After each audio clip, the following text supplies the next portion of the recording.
Focus करो बेचारे। हाँ हाँ जाओ जाओ जाओ। अरे देख लेना बेचारा खाने को नहीं मिलता। ఎట్లున్నది పెట్టుబడులు పెట్టేందుకు జరిగిన గ్లోబల్ ఇన్వెస్టర్స్ సమ్మిట్? కొత్త కంపెనీలు కట్టుడు దేవుడేరు గాని తిండి కాడ పెట్టిన దర్వాజాలు కూలగొట్టే కథ అయింది. మీటింగ్ ఎట్లా జరిగింది, ఎవరెవరు ఎన్నెన్ని పెట్టుబడులు ఒప్పుకున్నది ఎంత, ఒప్పించింది ఎంత, ఆఖరికి రాష్ట్రానికి వచ్చే రాబడి ఎంత అనేది ఏం లేదు.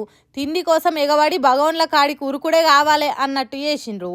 సమ్మిట్ ఏ గంగల కలుస్తేంది, నా కడుపు నిండు కావాలి, అసలే మంది ఎక్కువ ఉన్నారు, నేను వెనక పడితే ఆ బుక్కెడు బువ్వ కూడా దొరుకుతుందో దొరకదో అన్నట్టు చేతుల బొచ్చెలు పట్టుకొని కొట్టుకున్నంత పని చేసిండ్రు.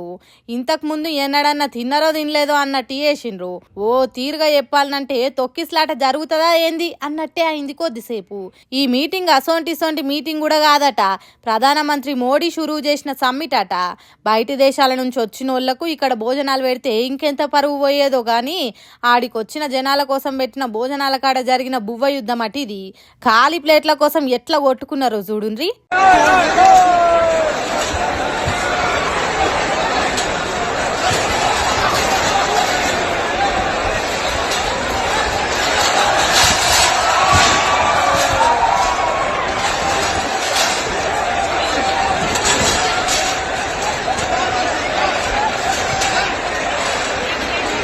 తిండి కోసం కొట్టుకున్న జనం ఇక్కడున్నారు కాబట్టి మా దేశంలో ఫుడ్ ప్రాసెసింగ్ కంపెనీలు పెట్టుండ్రి అని బయట దేశాల పెట్టుబడిదారులకు చెప్పినట్టున్నది ఈ కోట్లాట.